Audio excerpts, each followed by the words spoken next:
specializes in treating children with severe autism, ADHD and their families. Her focus is on recovering lost milestones through advanced child brain development with nutritional practices to bring children to complete independence.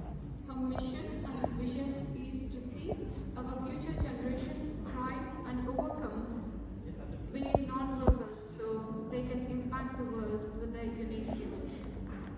Welcome. Thank you. Hello. It's 4 a.m. in Canada right now, and that's where I'm from, and that's a little bit how I feel. So, where's my little clicker? I have never used a big green button. Perfect. So today I'm going to share my heart with you, I'm going to share my passion with you, and then I'm going to give you and fire hose you with a whole bunch of education and actionable things that you can actually take with you and use with your children that has to do with lifestyle.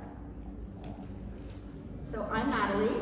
I have multiple nutrition certifications, but the truth is I have 21 years in healthcare background where I spent 2 decades basically looking inside of the body and seeing epidemic proportions of chronic illness. I have specialties in CAT scan, bone mineral density, and also angiography, so I really do have a great understanding of how the body works, and you'll find out a little bit why that matters when I'm talking about autism in just a minute. Now, in the last decade, I have truly immersed myself in the world of lifestyle and nutrition. And the reason is that I really wanted to share confidently what I'm about to share with you in my personal and professional journey. So this is how my world with ASD started. So my son, at 2 years old, it started, first of all, with a girl who lived the very Western life. So where I had no idea what healthcare or what health was outside of healthcare. I was in my 3rd generation of 3 healthcare professionals, and I had a beautiful little boy that was perfect in every single way. I went into a pediatrician visit because my son, who once spoke, all of a sudden didn't. I went in there with a thought that I would receive a speech language referral, and unfortunately, I was given a diagnosis for nonverbal autism. I was told to make preparations that our life would be a series of doctor's appointments, therapies, and many other, well, mostly therapies and doctor's appointments, lots of meetings that I did and cried at every time. And my exposure, and I had a lot of thoughts, I want to share this. Yesterday I had my entire mind blown because my experience with autism in the past, having a healthcare background, was so different than the stories that I heard yesterday. I had to actually go back to the hotel room that we were at, and I had to really process a lot of these wonderful people who shared their journey and really promoted such a beautiful way of inclusion. My vision of the world with autism was very different when I first went into the world of autism. In healthcare, the only way that I was introduced to autism or any special needs was with suffering. And so in my world of having a nonverbal child, it was very difficult. This is what I like to call the messy middle, and I'm going to share vulnerably a lot of our journey. My son, for example, we know, and if you have a child with autism, you know many of these things. But when you have a child of nonverbal autism, there's a little bit more trauma that comes with that. Eloping is a big one. My son once, when we went to bring him to an excursion, I was holding his hand and he ran away from me and he almost got hit by a car at 2. And this was really devastating to me. The stimming never bothered me. The obsessions though, especially going through transitions to daycare, they were kind of intermingled. My son loved this toy, it was a Woody doll. And unfortunately, they told him that he couldn't have it at daycare. They didn't create that safe environment that I got to hear about yesterday, which was so interesting. And so every single time that we dropped him off, he would cry uncontrollably and have meltdowns. As a parent of a non-communicative child who cannot even answer to his own name, there is no greater fear than if they get separated from you, and that fear is validated every time you see a news article or you see the news where there's been a drowning of a young boy, and that boy has autism. So all of these pieces were the life that I lived. We have these feelings as parents of autistic children that we're never doing enough, that they may never have friends or social interactions, and we constantly feel this kind of broken heart and guilt. But I want to share a little bit of hope for you guys, and I want to share a lot of the knowledge of what I have learned over the past decade.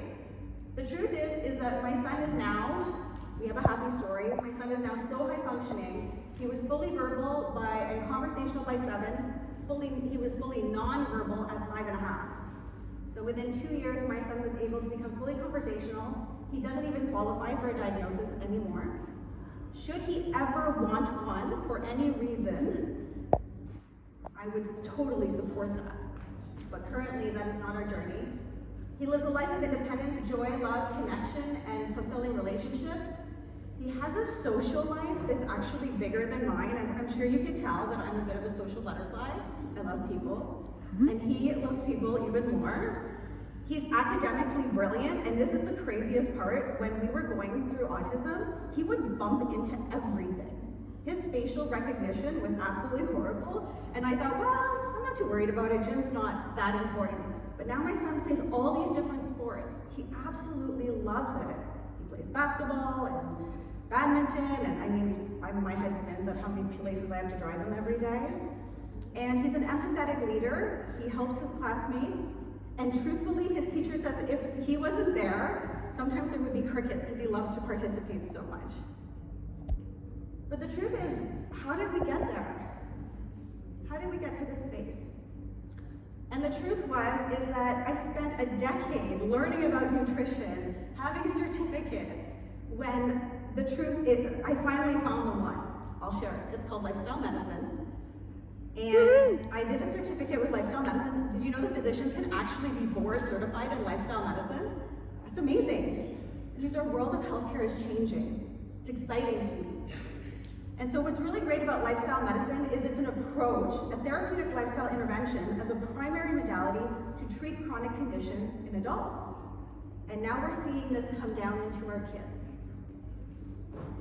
And so once I received this certificate, it was like, I don't want to say the stars aligned, but all the dots connected, and I got really excited because I was like, this is what we did. So I'm going to share it all today. There's no secrets. I want you guys to all have access to all of the things that are going to give your children a healthy, thriving, mental and physical well-being. And I get to watch lifestyle medicine work for autism families around the world right now.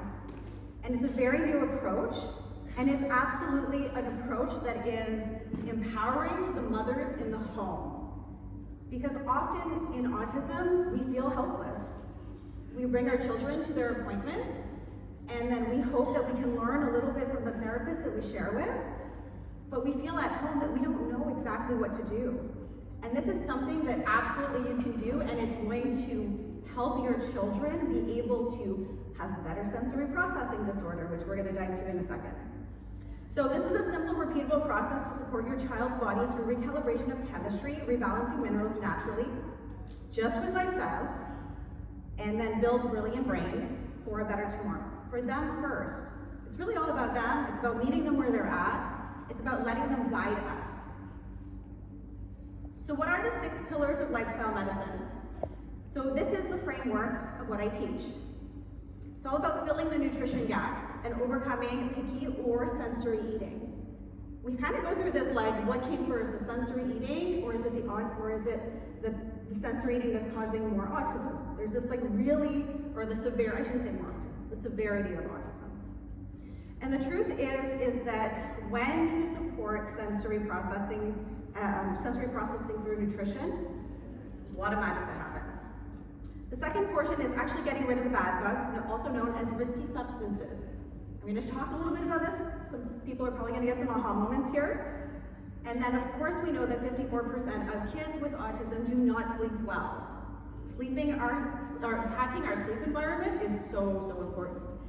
Hello friends, connectiveness and longevity are interconnected, and creating safe social interactions is necessary.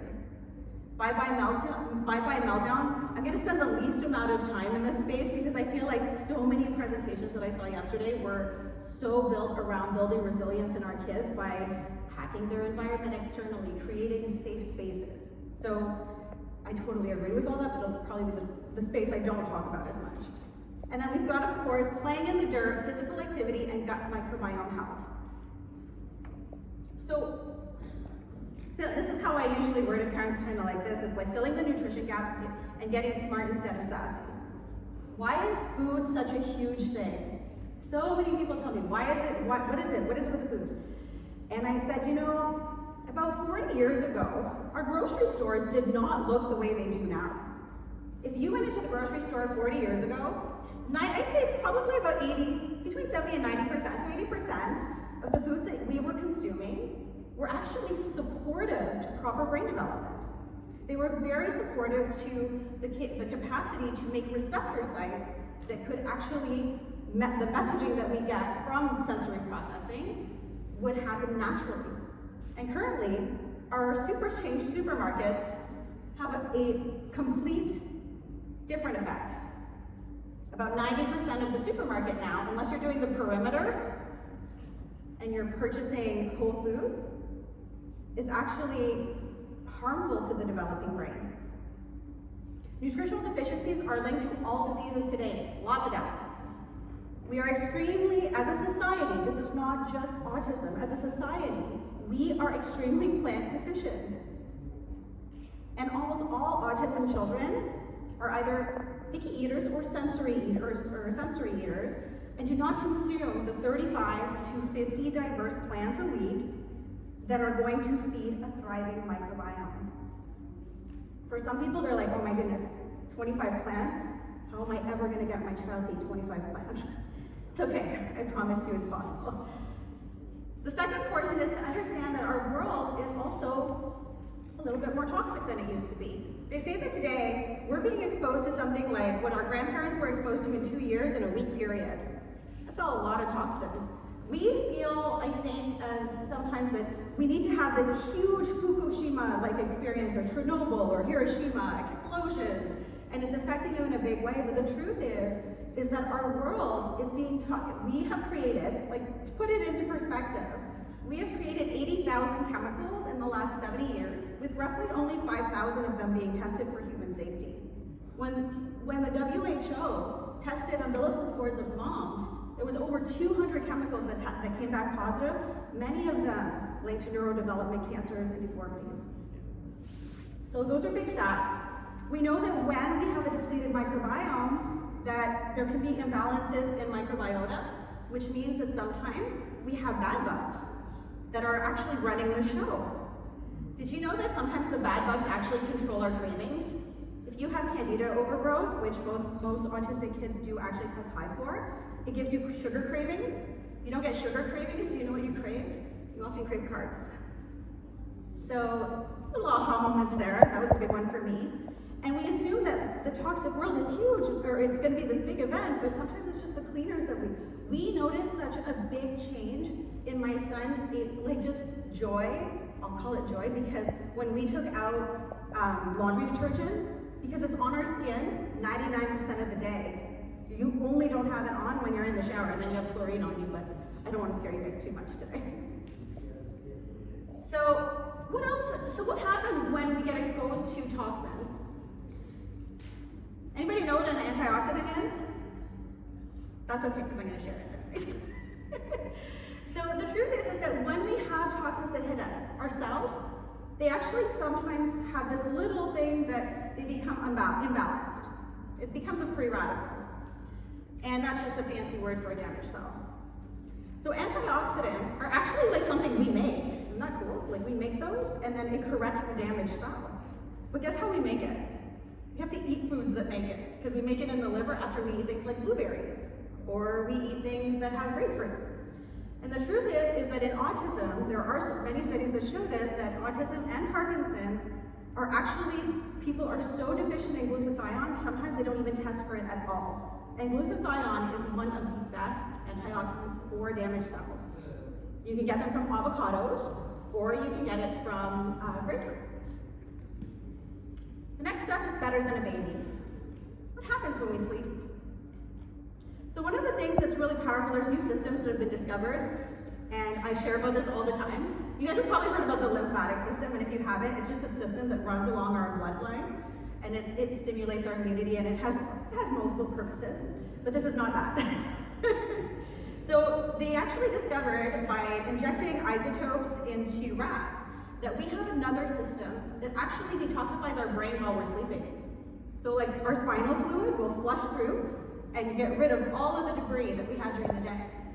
Now it does about 4 or 5 flushes a day, but unfortunately if we don't have those flushes happening, then that debris stays. And neurotoxins are very prevalent in the world. Food coloring, candy, it's really, really, really something that stays stuck up there. Growth hormones, recovery, they're super essential. And then there's of course a circadian clock. Did you know that your entire day, or the entire day of your autistic child, is actually gearing them for good sleep? Sleep does not start an hour before bedtime. Sleep actually starts in the morning when you wake up and your cortisol rises. And then you eat, depending on what you eat, your light exposure, you actually can hack your child's circadian clock and sleep environment and have a completely different outcome within just a few days. It just takes time and practice. And then again, one of the things that's interesting is that picky eating and sensory processing is actually exacerbated by sleep, which means that if you don't have a good night's sleep, you actually crave sugar, salt, and fat naturally. And so your children want more of that. And so it's a vicious cycle. So I love this. Hello, friends. So this is actually my son in the bottom photo. And I'm very grateful for this relationship he cultivated, because the truth is that this was very integral to his ability to adapt in situations. Taking turns. I think I watched Dr. Templeton talk about it yesterday. Taking turns was a big deal. My son really struggled with this too. But this lovely friend of ours would just drag him around, and she was so inclusive. She is a neurotypical child. And so I encourage you, with children, to actually bring them into situations where they can interact one-to-one. I find group settings were not as successful with my son, but she was so inclusive, you will find that person. And so she was so inclusive, she used to bring him, we called it the buddy system. He would just look on the ground and she would just bring him around different places. It was very cute. But the social media dilemma is another thing. Our children right now, and it's interesting, I learned this stat, so I'm going to share this. This was from someone in Dubai. There was a neurosurgeon in Dubai who posted in Instagram. He posted a question that said, how often do your children, or how many hours a day do your children spend on social media or on a screen? So the average answer was 2 to 5. And those who answered anything from 5 plus said, but my child's autistic. And this is interesting because a study just came out 2 months ago that showed that if you spend any more than 2 hours a day on screens, it actually increases the severity of autism for the symptoms. That's huge. So we think that our children may be on a screen, and then we also have the dopamine reaction that's happening when they're watching YouTube, because we have this like love of scrolling and moving on to the next video. It's just so easy. And so unfortunately dopamine becomes imbalanced, and it has a huge impact in transitioning to different things to do. And then we have building relationships that's actually scientifically supportive of longevity. The truth is that one of the reasons I'm so passionate about autism, because I have treated a lot of people for cancers and different things, but autism specifically is that children who have severe nonverbal autism actually have a life expectancy of 36 years old. And that's not okay.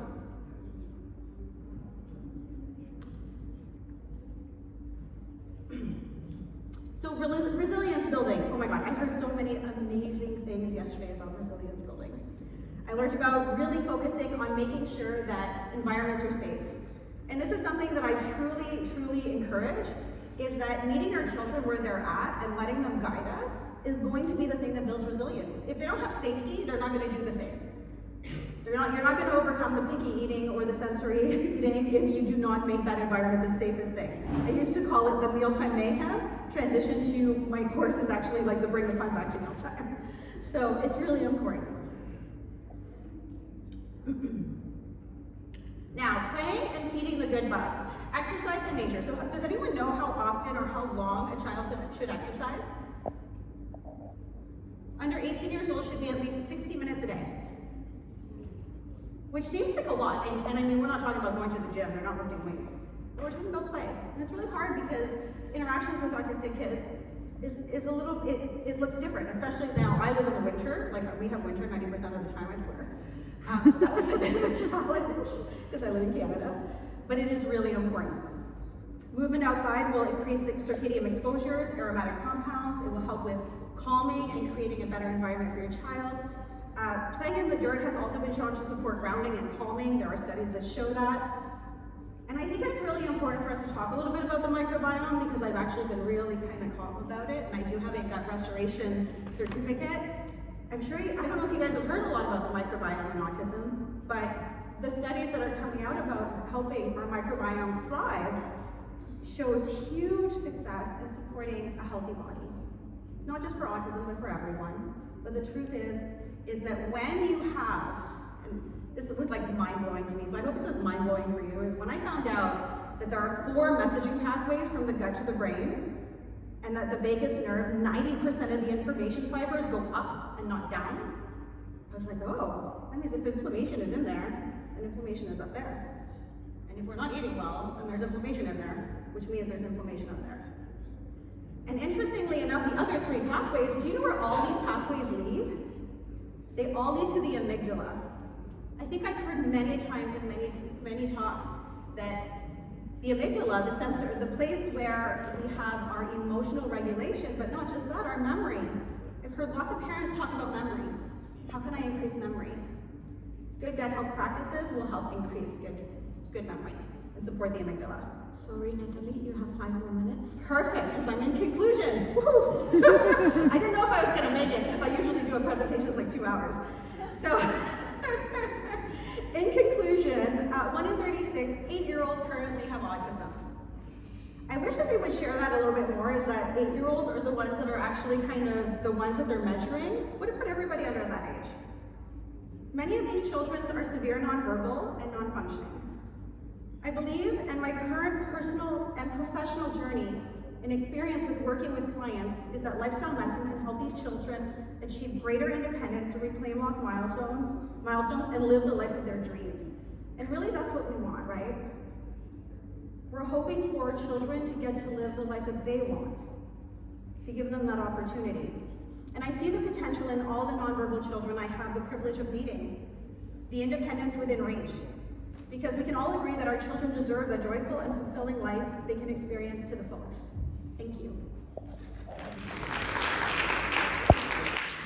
And this is all of my contacts if anybody wants to snap up the QR code.